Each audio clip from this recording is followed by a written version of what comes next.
You've been learning a lot today, but what have you actually taken action on? Like what is something you're going to do today, even though you don't feel quite ready? And that's what helped me write the book is, if I would have waited until I felt ready, like there would be no book. But that was just a big challenge to me to say, what, actually, no, you are ready. And here's all the reasons why. And how are you going to take a small action today? Because you are qualified. Like you don't need to no longer, have this belief that you need one more thing to do the thing. You are now listening to the podcast where authors inspire listeners to become authors, the Going North Podcast. I'm your host, certified self-leadership trainer, best-selling author, and book enthusiast, Dom Brightman. And you're going to be listening to a different author that will inspire you to join the business of immortality, known as authorship. Now let the fun begin.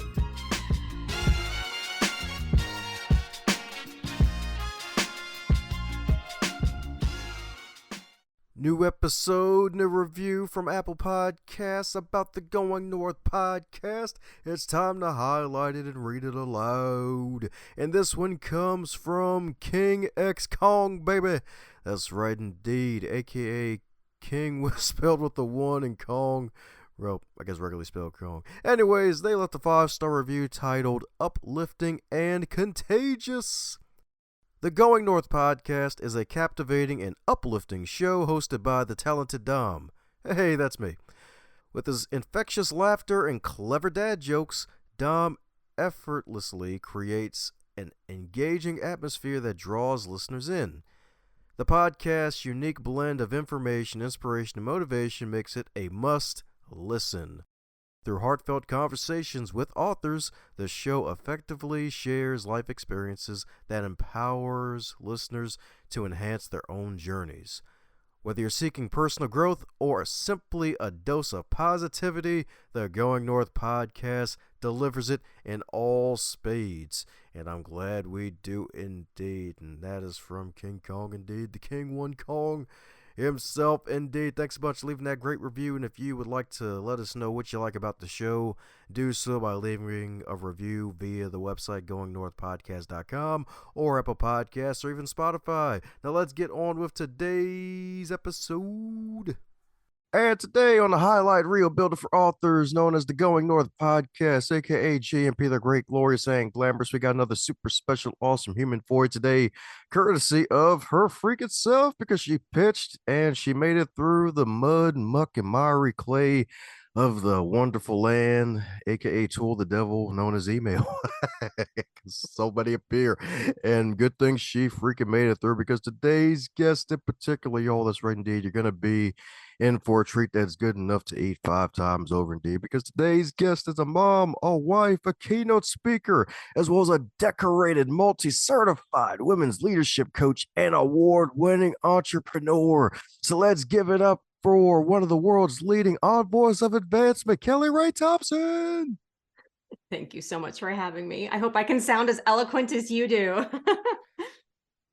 Man, you sound freaking great. You passed the sound test. You wouldn't be here if you didn't sound good. You're good. That's right indeed. That's right indeed. But hey, as you know, with all introductions, they're not allowed to be 73.5 years long. And I probably forgot, I don't know, probably 75 years, even though you're far from 75. So my filling in any cavities I may have missed about how you became the Kelli that you are today. Yeah, I think something that a lot of folks resonate with, and especially as I wrote the book, is I'm a corporate veteran. So I spent so many years in corporate America, climbing the ladder, attending all the meetings that could have been an email.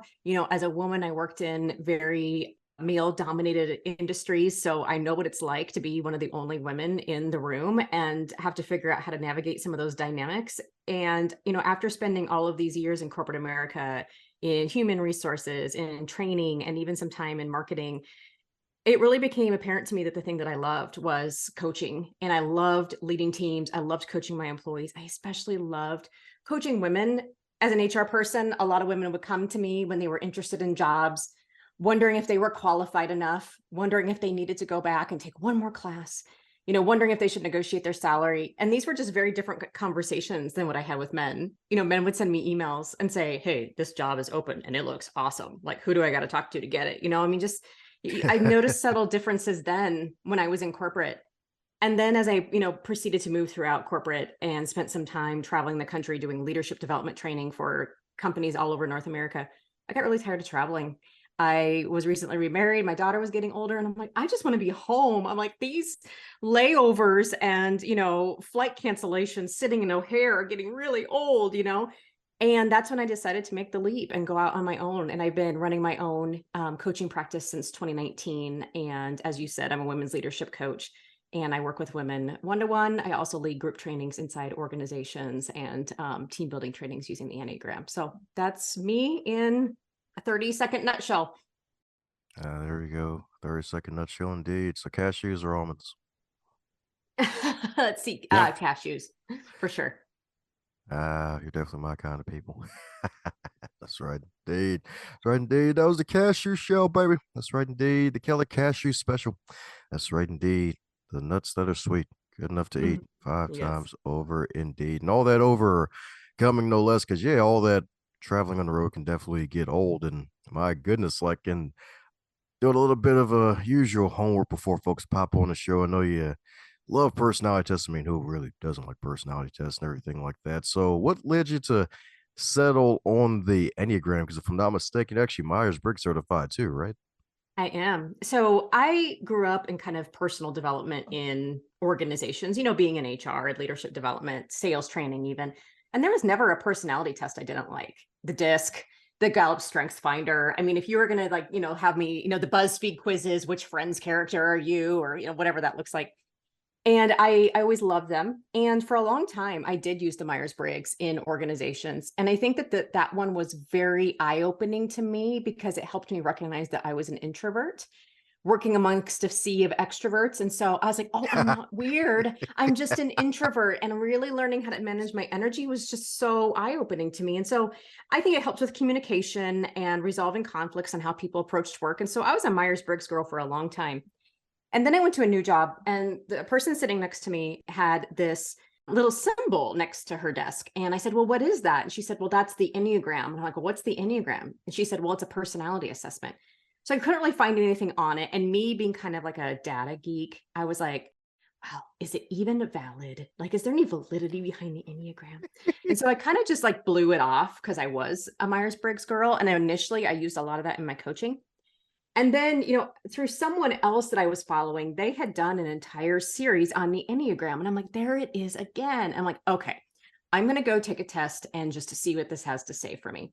So I took a free test online, which I caution people against. If you do take a free test online, take your top 3 results. Your answer is probably in your top 3 somewhere. They're usually not super accurate. And the reason is because the Enneagram focuses on motivation, not behavior. And it's really hard unless you're using a very well constructed instrument to really identify what motivates someone, because all of these other tests focus on behavior. And so as I started to become more clear about what my Enneagram type was, it was life-changing for me because all of a sudden I learned actually that I was an Enneagram 5. And so I'm motivated by the need to be competent and capable.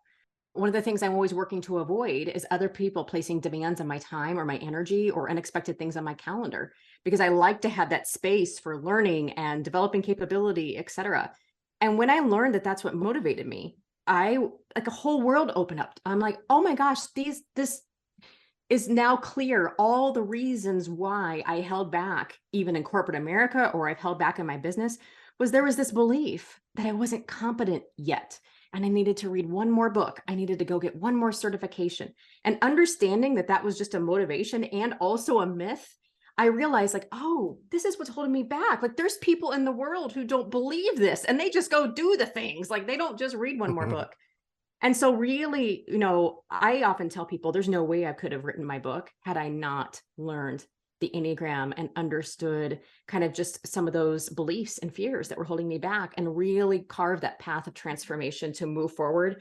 And instead of being in the world and always thinking about it, learning to get out into the world and actually taking action on it. So now I use the Enneagram with all my clients because it simply helps us get results so much faster, because right away we know what is motivating you, what are the core fears that are holding you back, what are some of your unconscious beliefs that you kind of believe about the way that you see the world. And it's not about putting you in a box, but it's like, okay, here are your 5 paths for transformation, so that we can identify really quickly these things that you're going to get stuck in corporate America, and how we can move you closer to who you're meant to become. And it does. It just really helps reveal what's under the hood so much faster than any other personality assessment. Heck yeah, indeed. Heck yeah, indeed. Yeah, because when I was reviewing stuff yesterday, I'm like, man, I just realized you're like the second Enneagram coach that I can think of that's actually been on a show. We haven't had a certified Enneagram coach in like actual years. It's been Oh, hundreds of cool. episodes ago. And it's like, oh yeah, so that's why. And it does make sense too, because it's like, hey, especially when you get deeper into, I guess, from behavior, because it's like, hey, if you can monitor behavior and keep track of it, like that's even huge, because that can be a good predictor. And it's quite the testimony to the fact that, hey, you probably wouldn't be a now first time immortalized author if you didn't complete the Enneagram. And found Yeah, out who it you was. did. It just really showed me how often I get stuck in thinking. And I think that there are actually a few types on the Enneagram who confuse thinking with doing, or learning with doing. That's a big one. I see a lot of people procrastinating, is what I call it. Like, it feels like we're doing something because we're learning. Like, oh, I'm going to go read one more book about this. I'm going to go learn one more thing about this. And it really holds us back in life. It holds us back in our roles. It holds us back in leadership, because it gives us that feeling that we're doing something, but we're not actually taking action on the thing. And so when I realized I was one of those people, like, now I can ask myself every day, okay, Kelli, you've been inputting a lot today, but what have you output? You've been learning a lot today, but what have you actually taken action on? Like, what is something you're going to do today, even though you don't feel quite ready? And that's what helped me write the book is, if I would have waited until I felt ready, like, there would be no book. But that was just a big challenge to me to say, you know what, actually, no, you are ready. And here's all the reasons why. And how are you going to take a small action today? Because you are qualified. Like, you don't need to no longer, have this belief that you need one more thing to do the thing. Heck yeah, indeed. If I'm not mistaken, it probably ties in with part of your wonderful book where you mentioned always practice small acts of confidence, right?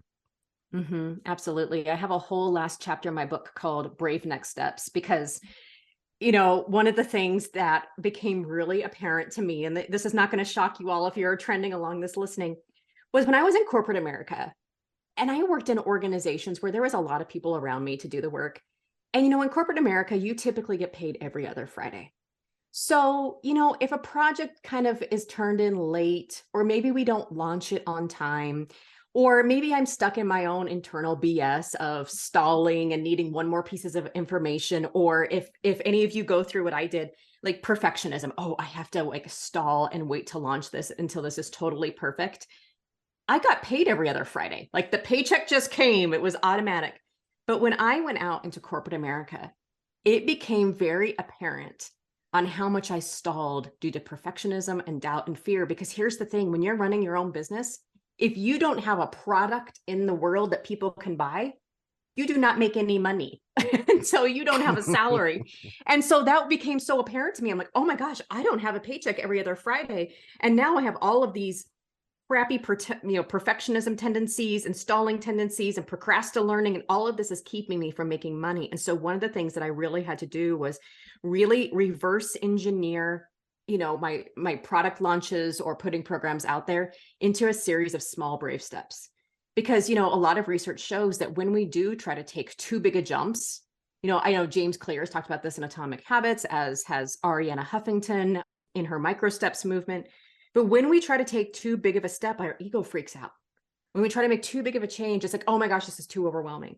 And so one of the things that chapter talks about that I used in my own personal life and my own personal health journey, which I talk about, and then also in my business, is how do I reverse engineer the outcomes that I want into a series of steps that feel so tiny, in fact, that they probably don't even feel like I'm doing a whole lot.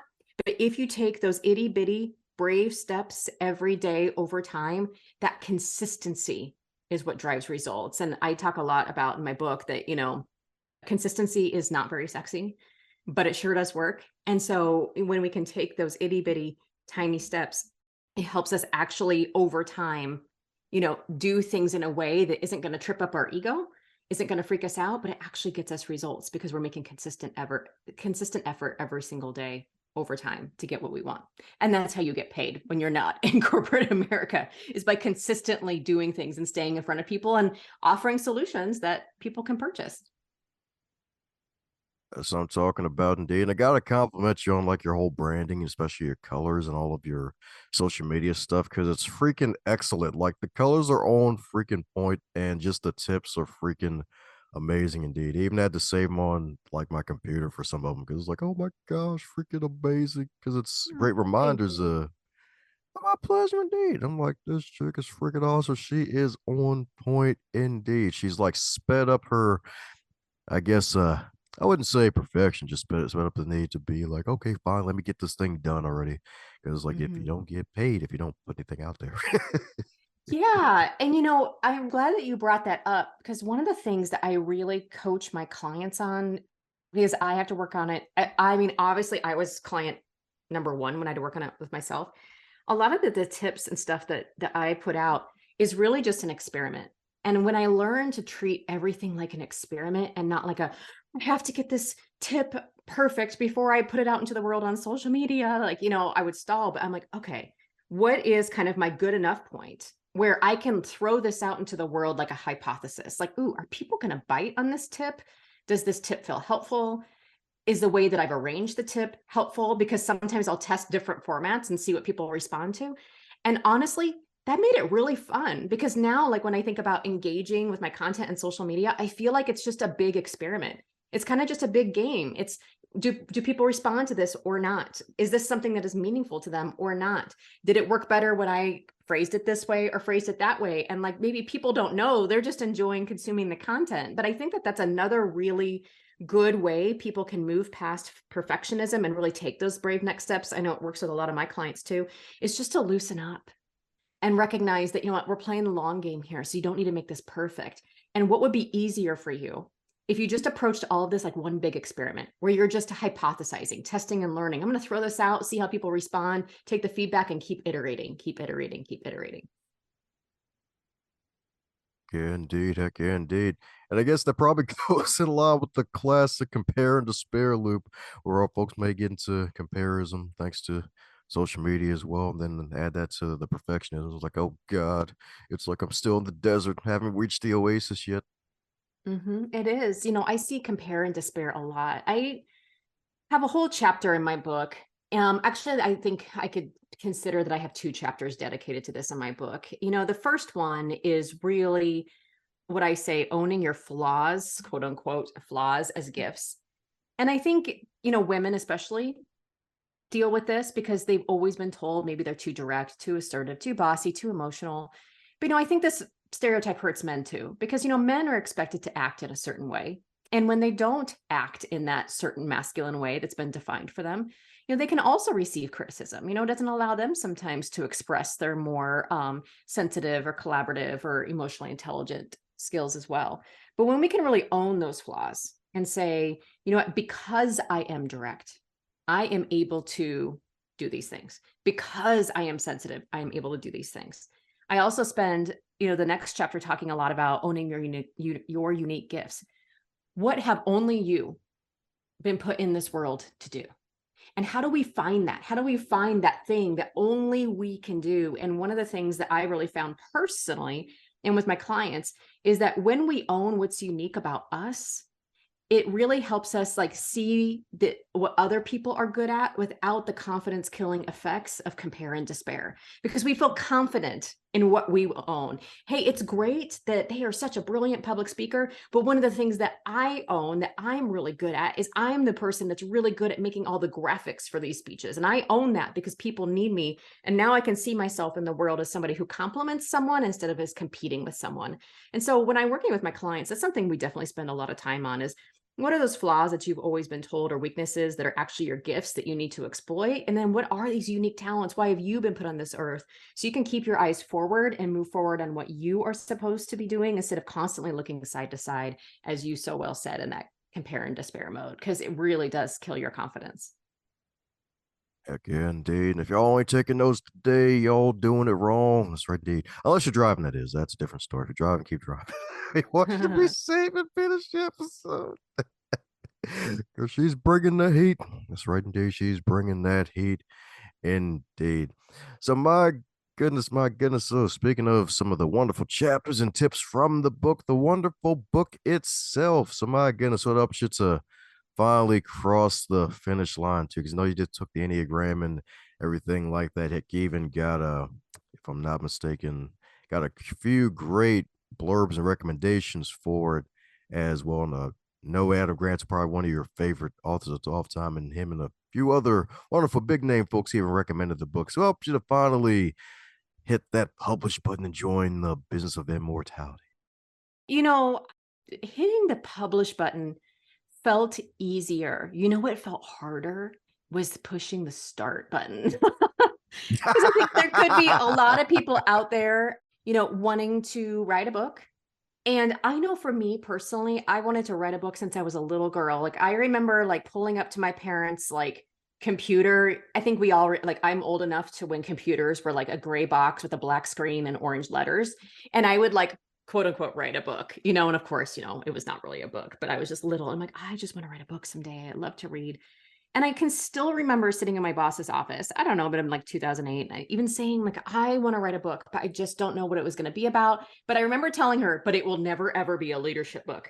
Because, at the time, the leadership books that I was comparing myself to, Dom, were all written by men, and like, let's be specific. They were all written by white men because that was who was running corporate America and writing the leadership books for so long. And so I just couldn't see myself in that space. But I still had this longing. And I remember like at the end of 2020, I kind of got tired of my own BS. I'm like, I am so tired of saying I'm going to write a book every year. And then every year going by and said book has not been written. So in 2021, I kind of felt like because now I had been off on my own and actually I had worked for an author, which gave me a little bit of confidence in terms of like watching her kind of go through the process, which was helpful. I really decided, I'm like, no, I'm going to write a book. And so I kind of just put it out into the universe that I was going to need some help. And lo and behold, I was introduced to somebody who was a book coach through a mutual friend. And when I met her, I was like, this is what I've been looking for. Because, there's a million book writing services out there that will just help you transcribe things and just package something up and publish it. But I was really looking for somebody who would be a little more intuitive in the process, which is how I work. And like that first sitting down of writing my very first story that was due to her that she would review, because that was she had some classes, but I had to submit some things to her for review, was so hard because I was so up in my brain again about all the things. Is this going to be perfect enough? How am I going to write this where there's not going to be any edits and blah, blah, blah, blah, That part was the hardest, because it was just kind of like that first breaking through of like, all the perfectionist tendencies. What if this is terrible? What if nobody wants to read my book, But then I think one of the things that was really helpful in working with someone is, she was just like, what, let's just have fun with this. And I'm here so that you don't write a bad book. So you're just going to get all of your thoughts, all of your ideas out onto paper. And then you and I are going to work together to make this great. And I think that really just took a lot of the pressure off. And so if I had any, tips for someone who is considering writing a book, is I would just really encourage you to have some sort of support. And I don't know what support looks like for you. It could be a coach. It could be just having a best friend who's written a book that can kind of like, be your guidance along the way. It could be an online course. I don't know what that looks like for you. But, for me, that looked like having that support and thought partner, somebody that I was owing content to, and that we were collaborating together. And she essentially was my editor. She's like, hey, I'm here as your editor. I'm not going to help you, or I'm not going to allow you to release a bad book. And I felt that just took a lot of the edge off. So that's how I finally pushed publish, was I just simply had the courage to start and write some really crappy stuff. And some of that early stuff never even made the book, but that's okay because it got me going. And as I took action, what was meant to be in the book became clear, but I wouldn't have had that clarity had I not had the courage to just begin. Sweet. That's what I'm talking about, indeed. That's what I'm talking about, indeed. That's the beautiful thing about publishing books. There's always stuff you started with. It's like, oh, this sounds freaking good. It's like, man, And you look back on it, it's like, man, what was I smoking? When I wrote this, it's like I don't even smoke. It's like, what the heck's going on? And you got the editor who was a good one and a good coach. It's like, hey, not gonna let you put some bad stuff out there. So that means you chose the right human to help you out. Indeed, the coach got to coach y'all. That's right, indeed. The greatest Yeah. coaches got coaches for a reason. Dang gummit. That's right, indeed. I do. And we had this agreement. I'm like, you will hurt my feelings before you allow me to publish a bad book. And I feel like that's kind of a good mantra in life. It's like, even if you're working in corporate America, even if you're running a business, like have that person who's willing to hurt your feelings by giving you really honest feedback before they allow you to go put bad stuff out into the world, and I think just having trust with someone like that, I wholeheartedly agree with you that a coach or anybody can benefit from a coach who holds that loving space for you. Heck indeed. So my goodness, as with all content and putting out one book, there's probably going to be one or multi, or should I say Mhm. many more to come. So is there plans for a follow-up book since we're, I guess, halfway after the publishing of this book? Yeah, there is. I'm already thinking of ideas for my next book. And what's really interesting is maybe one of the stories that didn't make this book will actually make the next book. But I have the way I kind of do it is I have this big sticky 3M pad, like flip chart paper, just sitting up in my office. And I kind of have, I think, a working title for the book, but as ideas come to me that could be in the book, I just write it down because all I'm in right now is like this germinating phase, right? I'm just collecting ideas. I'm not sure exactly what the book is going to be about. I have an idea, but that's, the only pressure I'm putting on myself right now is as interesting ideas come to me about, this topic, I'm going to, put them up. But I'm really also just kind of like keeping open to, what the universe presents to me. I know that there's some topics that I'm really, really interested in terms of, how we move forward in this new world of work, how we spend our energy, how do we continue to decide, do we want to be in person? Do we want to work remotely? And if so, what does that look like? And, most importantly, like, how are we clear on what we want? And how do we,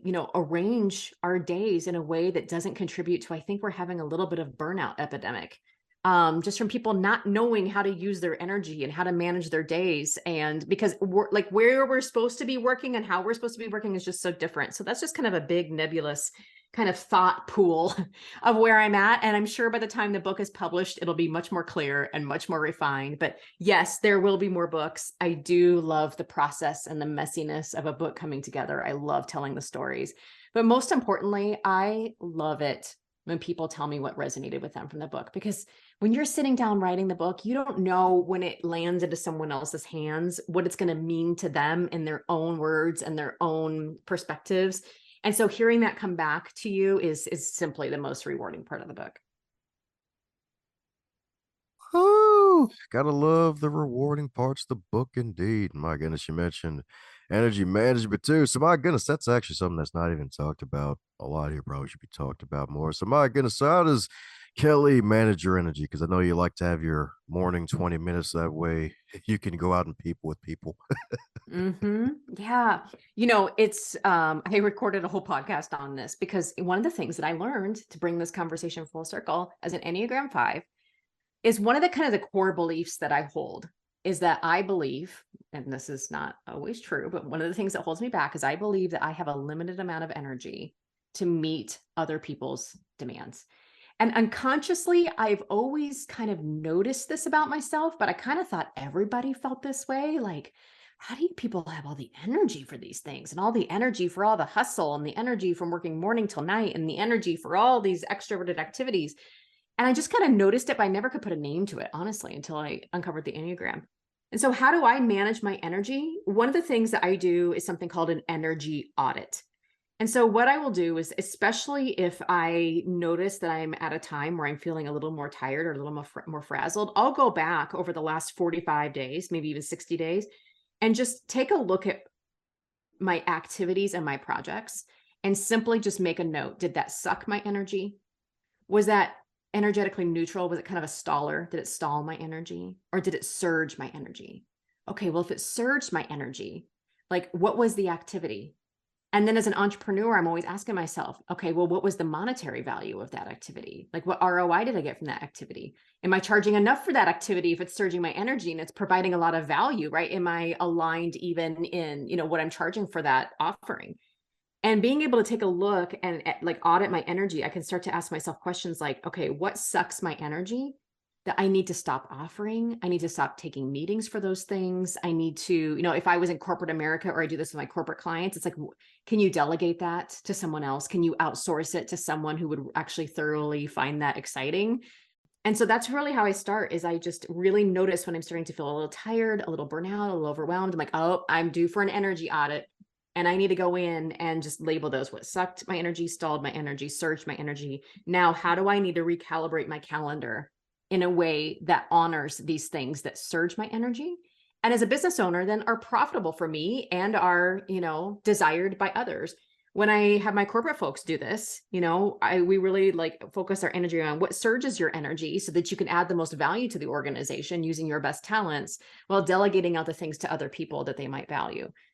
But for me personally, as an entrepreneur, I just know that I take clients Tuesdays, Wednesdays, and Thursdays.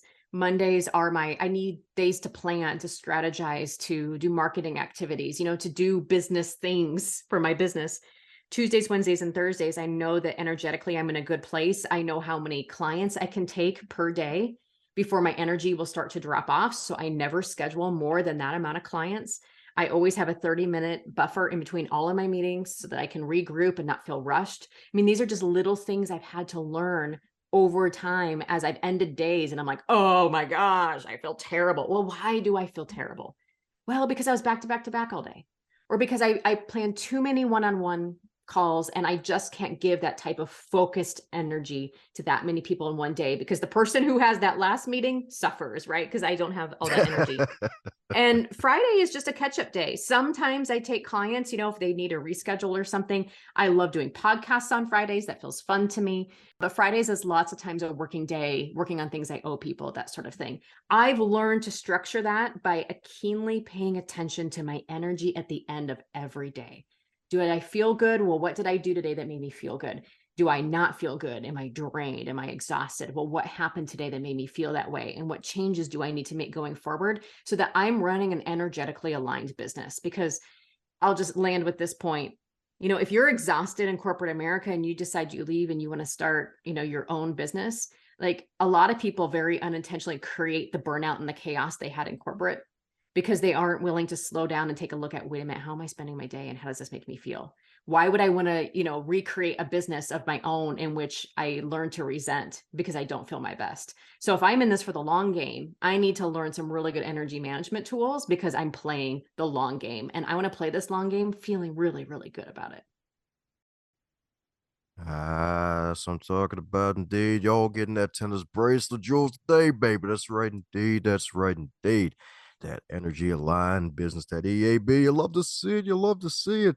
And hashtag elite performance, Kelly, because my goodness, the energy on it, checking your past 45 days, like that's definitely the words of someone who's truly owning their freaking calendar. My goodness, that's what I'm talking about, indeed. So, do you like plan out your entire day by day, or do you just have like a set I guess a set amount of text you do per day, and then when you go back, you just see, okay, this one is definitely good. Oh, this one freaking drained me. I feel like a potato sack afterwards. Like, my goodness, like what led you to that indeed? Because especially with marketing and planning Mondays, it sounds like that's your thing where you plan and do things on Mondays, at least for setting your week up for success. Yeah. So I lightly plan. So for instance, I have scheduling tools. I use Calendly and I have rules in Calendly that there's only certain types of meetings, like only a certain amount of types of meetings that can be booked in a day. So like with my clients, my one-on-one clients, I'm usually involved in when we are booking their next session. And so if we're looking out to book their next session and there's a day where I already have 3 one-on-one clients booked that day, I just won't even offer that day for them to book. Like, well, I'm like, oh, how does this day look for you? Because I know I'm not going to even offer them that day, because if they're client number 4 of one-on-one, they're going to get shortchanged. So I just don't even make the offer. And that's where like, if I'm sitting with a client and we're looking out to book their next session, I simply just offer the days in which I haven't met my maximum of 3 one-on-one appointments. And then I also know that if I have 3 one-on-one appointments that day, it is unlikely I'm going to have the energy to do like a live company workshop or presentation. I mean, that just requires a lot of on time, a lot of prep time. So then what I'll do is I'll manage my calendar so that the only other things that can be booked that day are like Q&A calls that usually take 20 to 30 minutes, something that's just kind of light, airy, conversational, or I'll just block out that time because, even though I'm not working with a client one-on-one, I still need time to capture notes, to send them emails, to prepare for the next client, to eat my lunch, to like walk outside, get some fresh air. And so I am very mindful about when I schedule things. And if I go into organizations and do a workshop, that's usually the only thing I have planned that day because it's usually in person and that's going to take all the energy and the planning. If I have a virtual presentation to an organization, I typically would count that as like a one-on-one session. So I know that after that virtual presentation, I can probably do 2 other one-to-one sessions and maybe one little quick call. But all of this was just simply learned by doing it very, very poorly. When you first start your business, you don't know until you get to the end of the day and you're like, oh my gosh, I feel terrible. And so instead of just accepting that or trying to build more energy around that, well, like I literally run my own business. So how do I structure my business in a way where I feel energetically great? But honestly, this is not even about me. This is about my clients, where I am scheduling things so that I give people the best of me, because that's how I look at it. It's not about me trying to be selfish. It's how am I arranging my calendar so that no matter who is on my calendar, where it's a group of people, an individual, whatever, that they are getting the absolute best of me. And if I am jam packing my calendar, they're not getting the best of me. And that's not fair to them either, because they're probably paying for it. So they're not getting what they paid for. And so that's kind of how I think about it. And a beautiful way to think about it, indeed. Because if it's jam packed, some of the clients will get jelly. They're just like, "Hey, what happened to the energetic gold star flow, Kelly? Like your Mhm. copper today, what happened? Like did something bad happen?" Go. Exactly, right? I mean, people, you started off this conversation talking about brand. And when people hear me on a podcast, when people watch a presentation of mine or they get a referral, that's part of your brand. People start to expect a certain energy from you, a certain delivery, a certain liveliness, right? That's your brand, whatever that is for you. And if I can't live up to that brand because I'm like overbooking myself, like that's a problem we got to fix because, brand alignment for me is something that's really important. Heck yeah, indeed. Gotta have that BA, that brand alignment, indeed. That's right, indeed. So, my goodness, so since you've been on a boatload of podcast interviews, is there a question that you wish folks would ask you more often when you're on the guest side of the microphone? Ooh, a question they would ask me more often. Um, I don't know. You asked so many good ones today. I love it when people ask me about the process of writing a book. People ask about the content of the book, but not a lot of people ask me about the process. And I thought you did a really nice job about that today. And I think if I had to just add on one more thing about the process of writing a book is a lot of people think that they have to have the book all figured out before they start. Like they need to have the outline and they need to have all these sort of things. But I think one of the things that I learned, and I think you can use this tip, whether it's writing a book, launching a project, or anything, is the clarity came after I started. It was the action of writing the book that created the clarity. It wasn't the clarity that came that drove the action. So if I have a tip for anyone, it's just simply just start writing, see what comes up, and just get into action. And as you probably write, more things will become clear. Woohoo! Hashtag clarity, Kelly. You'll love to see it indeed with all the special Ks. Because it's so freaking true, though. Because the thing is, like, yeah, if you like to stay stuck in the mud, it's like, this project, it's just so big. It's just looking at me. Like, maybe I should do Hmm. something and start. It's like, no, let me just look at it and think about it and mull it over for like 10 years. And Hmm. never write the book. Yes, you're exactly right. That's right, indeed. That's right, indeed. So, my goodness, fun question for you. I haven't asked this one in a few episodes. So, what would you consider, and it doesn't even have to be just in business, it could be life too. What would you consider your biggest setback that actually set you up for success? Okay, that's an easy one. I launched my business in 2019. And in 2020, we all know COVID happened. So I was this brand new business owner, and like I lost like 80 to 90% of my income overnight because, companies are canceling speaking gigs, right? Remember then everything was in person. We didn't do a lot of virtual presentations, not a lot. Yep. A lot of the companies that I had contracts with to coach their employees, they withdrew their contracts because they were laying off people. And in about a period of 30 days, like my income just plummeted. And I was like, oh my gosh, like I'm going to have to go to the unemployment office and I'm going to have to get PPP money. I mean, it was humbling. I was like, how am I going to live? Oh my gosh, but we were also going something through really hard times. Just me and my husband, we were going through IVF.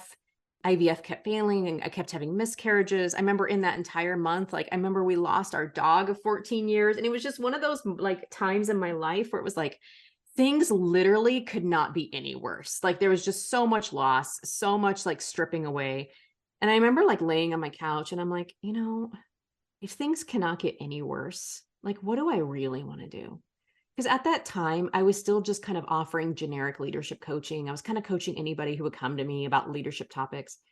And I was just like, you know what? Like, I have always been passionate about helping women. I know what it's like to be one of the only women in the rooms where decisions are made. And I want to make it my mission to help women advance to the rooms where decisions are made. And so I just took a tiny itty bitty brave step. And my next social media post, I just changed a few words so that I would talk directly to women. And I got more response on it. There's that whole test and learn thing. And I thought, well, what if I kind of crafted specific programs that address the things that I thought women needed? Because I've been there, right? I know what it feels like. I know what I wished I would have had. And so I started to do more of that and just take some steps and start to really get clear about who I was talking to and really target my messages and my programs towards women. And my business just completely turned around. And I've never looked back since. And so it felt like a huge setback in the moment, but what it forced me to do was to get clear about what I wanted and who I really wanted to serve. And, I think again, there's no way I think I could have written the book the way I did or who I did it to, had I not gone through that experience. Woohoo! There you go. That's right indeed. A big old diamond out of the mine, the gold from the ground indeed. That's right indeed. That's right indeed. Mountaintops from the valleys. You love to see it. Y'all love to see it. Overcoming all those setbacks indeed. Because, yeah, good old year that shall not be named. Yeah, definitely a year where the tires were definitely not a good year. Definitely. Definitely indeed. So, my goodness, fun question for you. And I love the subtitle of your book, too. So, your wonderful book, Closing the Confidence Gap, Boost Your Peace, Your Potential, and Your Paycheck. If that book were a food, what would it be and why? Oh, if it were a food, what would it be and why? I don't know why, but the first food that came up was pizza. And here's why. Pizza has all four food groups. It's incredibly filling, so it's very, very practical. And you can, pretty much serve it anywhere for any occasion. So yeah, it fills all your food groups. It's nutritious. It fills you up and it's super practical. It can be served anywhere. So I guess that's what it would be. That's hilarious. I love that question.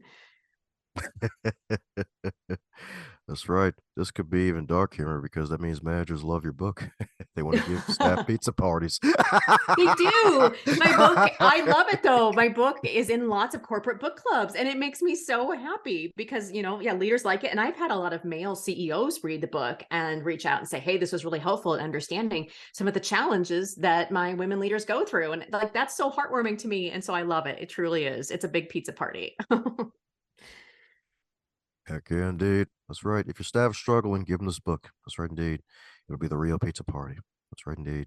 Especially the ladies. That's right, indeed. Help them overcome, help them get those 8-pack leadership abs, indeed, so they can close the confidence gap. If they have a confidence scasm, well, hey, they'll close that too. Even if it's the Grand Canyon size, it'll get closed somehow. That's right, indeed. That's right, indeed. Because Kelly's got you covered like 5 blankets, y'all. That's right, indeed. Especially if it's winter out in Antarctica. That's right, indeed. That's right, indeed. Well, we're coming down to the magical question that every guest gets to receive. And that is if you don't wake up tomorrow and you are 25 again, but you're still in 2023, what advice would you give to yourself? Oh, to trust yourself. When I was 25, I did not know how to trust myself and I made some really poor decisions. And so the advice I would give is to trust yourself and really tune into your body and follow that gut, follow that intuition, no matter what anyone else thinks. Woo! There we go. The answer from the heavens, the instant response. Follow your gut, y'all. Your gut and your heart. That's right, indeed. Your gut, your heart, gut. That's right, indeed. That's right, indeed. They're in the same body for a reason. That's right, indeed. That's right, indeed. And y'all been getting Kelli's voice in your body for the past 40 plus minutes. And folks need to dive into many more minutes of your content and turn it into hours, if not days, weeks, months, and possibly years. So for those who need to do just that and keep up with your journey, what's the best way for folks to do so, Kelli? Yeah, why don't you come to my website? I'm at kelliraethompson.com. I'm Kelli with an I, R-A-E. And if you go to that downloads tab, you're actually going to find a lot of the things that we talked about today. There's an energy audit you can download. There's a discover your enneagram type audit and a few other goodies there, and they're all for free. So that's a great place to head over. Otherwise, I always love hearing what resonated with you from the book or the podcast. And so I hang out on Instagram at Kelli Rae Thompson and LinkedIn at /Kelli Rae Thompson. Woo! You heard that right, folks. Gonna put links to all of Kelli's stuff in the show notes. Follow the stuff that she's doing because she's got some great stuff. You won't regret it. It's right indeed. It'll be one of those happy follows indeed because the stuff is nice and informative, inspirational, and definitely hits hard indeed. And it looks freaking great to boot. So it gets to hit all the wonderful disc goodness. That's right indeed, especially for your visual. She's got you covered like 5 blankets indeed. So that means she's got the thumb to you, all 5 indeed. So my goodness, before another random thumb to give you 3 thumbs up, even though humans are supposed to have 2. Any parting words before we close up shop? Yeah, we covered a lot of ground today. And I think if I could just sum up everything that I talked about, energy, enneagram, career, writing a book, is, you know what? I think it's just really important for you to take that time to go inward and to truly ask yourself, what do I truly want? I think a lot of times we spend a lot of our lives in career meeting other people's needs, following advice that other people give us.